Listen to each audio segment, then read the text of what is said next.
क्या कभी आपके मन में ये सवाल आया है कि यदि मनुष्य भगवान का अंश है तो वो दुखी क्यों है?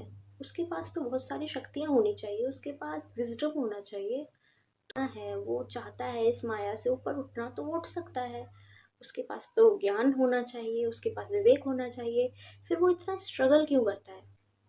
तो एक एग्जाम्पल से समझते हैं। अगर मैं एक नदी से किसी मटके में जल लेकर आती हूँ तो क्या वो जल अब नदी है तो वो नदी का ही हिस्सा, पर क्या वो अब नदी है?